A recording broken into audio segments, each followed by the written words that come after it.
Hello once again, Anthony here with a review of Carl Philipp Emanuel Bach's Die Letzten Leiden des Erlösers, translated into English as The Last Sorrows of Our Savior, which was shown at the Konzerthaus am Gendarmenmarkt and is part of Carl Philipp Emanuel Bach's 300th birthday. Now, this was an oratorio I've never really heard of before. The only oratorios that I've heard from the Bach family are basically the St. John's Passion and St. Matthew's Passion composed by Carl Philipp's more famous brother, Johann Sebastian Bach. But after listening to Carl Philipp Emanuel Bach's oratorio, The Last Sorrows of Our Savior, I was absolutely blown away by the music. And it was all thanks to veteran conductor Hartmut Haenchen's very precise conducting of the Kammerorchester Berlin. I felt that it was absolutely beautiful, and the highlights of this concert were the tenor aria. Give me a second here. Wende dich zu meinem Schmerze. That was the first highlight for me. The second one was the duet between the two sopranos, Muster der Geduld und Liebe. And the third biggest highlight for me was the final chorus, Preiset ihn, erlöste Sünder. And another great highlight for me was the baritone aria before the finale, Die Allmacht feiert den Tod, which is so powerful that it almost doesn't really feel like something that you'd usually expect from a Baroque orchestra at all. Instead, it's just so powerful. So those were basically the four greatest highlights for me concerning this oratorio. And what's a great oratorio without great soloists and an equally great chorus? Absolutely nothing. And these soloists that I saw tonight were absolutely wonderful. They were at their finest. We had the two sopranos, from Germany, Christiane Oelze and Christina Lanshammer, German mezzo Anke Wondung, German tenor Maximilian Schmidt, and German baritone Roman Trekel, along with the ever-fantastic Rias Kammerchor. Now, let's go on to the first soprano, who was sung by Christina Lanshammer. I definitely love the color of her voice. It is a light, lyric, silvery soprano voice. I've only heard about her in passing, and I've read her biography a couple of times. She specializes in a lot of the light, lyric coloratura roles of the 18th century and some works of the 19th and 20th centuries. Here, I thought she was absolutely fantastic, hitting all those high notes beautifully, and with that pure, silvery, gimmick-free tone, she was absolutely at her finest. It was such a lovely instrument. She's still quite young, but I do feel that she has a lot of potential as a singer and probably as a singing actress. Who knows?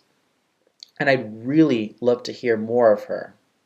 And then we have veteran soprano Christiane Oelze, who has been well known in a lot of light lyric and full lyric soprano roles. I also have a CD of her Si fare from Mozart's Mitridate, and I thought she was absolutely gorgeous. She hit all her high notes beautifully, and she had such a silvery tone. Heck, she even sang Constanza, Pamina, Elia, Melisande, the Countess Almaviva. Her repertory was absolutely that versatile. She can sing some dramatic coloratura soprano roles, and the next moment she can sing some light lyric roles like Zdenka from Arabella and Sophie from Rosenkavalier, and then we can hear her in full lyric soprano roles like Melisande and the Countess Almaviva. And hearing her tonight was absolutely fantastic. She still has that silvery quality to her voice. She still has that beautiful, gorgeous, homogeneous quality as well, that she was able to sing all of her lines really beautifully and with such finesse and agility, especially the duet in which Miss Landshammer and Mrs. Overtze basically sung very beautifully together. Their voices blended perfectly. It was a crisp, clean tone that both of them produced, and it was just magical. And then we have the mezzo-soprano Anke Fondung, who I saw at age 16 at the Met as Anio, and I definitely felt that she had a great time singing that role, and I definitely loved her performance as Anio in Mozart's La Clemenza di Tito, which was at the Metropolitan Opera 2008. And hearing her tonight was absolutely fantastic as well. She had such a mellow sounding voice that is very homogeneous throughout all of the registers and quite seductive as well in tone.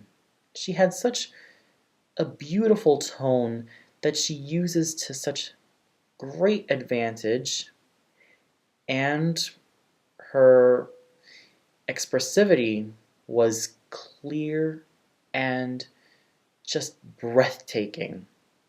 And then we have the tenor, Maximilian Schmidt.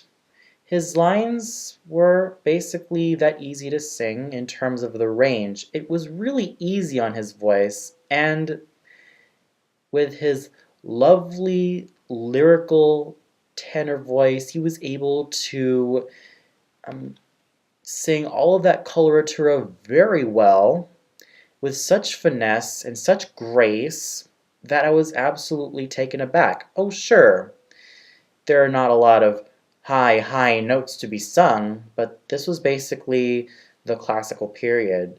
There were not a lot of high tenor arias back then. I mean, the only high tenor arias that I can ever think of is basically from Mozart's Mitridate, and that's pretty much it. But hearing him was absolutely a pleasure. And as I read his biography, he specialized in a lot of those Mozart roles, like Tamino, Don Ottavio, and Ferrando from Così fan tutte. Hearing him was absolutely such a pleasure. He had such a magnificent sounding voice. He had such a great timbre, and it was just that gorgeous. And then we have Roman Trekel, who I've actually heard in passing here and there on YouTube and other sites. He specializes in a lot of lyric baritone and at times dramatic baritone roles. Here I thought he was absolutely fine. His singing was expressive and beautiful, and his intonation was very dramatic. And the real stars for me were pretty much the Rias Kammerchor. Now, Jonathan, if you're watching this, I have a message for you and all of your colleagues involved at the Rias Kammerchor. I definitely loved every lines, every chorus parts that you and your colleagues sang. They were all gorgeous. And they were all breathtaking, especially the finale, which made me have a huge smile on my face. And it was just absolutely brilliant hearing you and the chorus do your thing and making such wonderful musical magic happen. And I'm sure that if Carl Philipp Emanuel Bach is still alive to this very day, he would be very happy and he would bless all of you. And honestly, I personally hope to hear more of you in any upcoming concerts or maybe in certain productions. Who knows? Maybe time can tell. But all of you did such a fantastic job. And like I said, I hope to hear more of you. And you really deserve all the praise that I'm giving all of you. So overall, this was definitely a great evening of music, especially when it comes to Lenten season oratorios. Now, this was absolutely fantastic. And to Carl Philipp Emanuel Bach, happy birthday. I definitely enjoyed your wonderful oratorio. I'm sure that a lot of music fans will rediscover this or discover this, and I'm sure they will love it more than I do. But still, I love every single moment of this oratorio, and I would really love to share it with my children and my grandchildren, and maybe with my family members. That's pretty much it. So, CPE Bach, thank you very much for such wonderful music. And a big thank you and big kudos to all the soloists for fine singing, and Mr. Haenchen for great conducting, and the Kammerorchester Berlin for such great playing, and of course, Thaddeus Kammerchor for such wonderful collaborated singing. Well, that's all for now. Be sure to tune into my next review as I review a concert that has Chen Rees singing at the Berliner Philharmoniker. Until then, this is Antoni signing off and wishing you all a good night.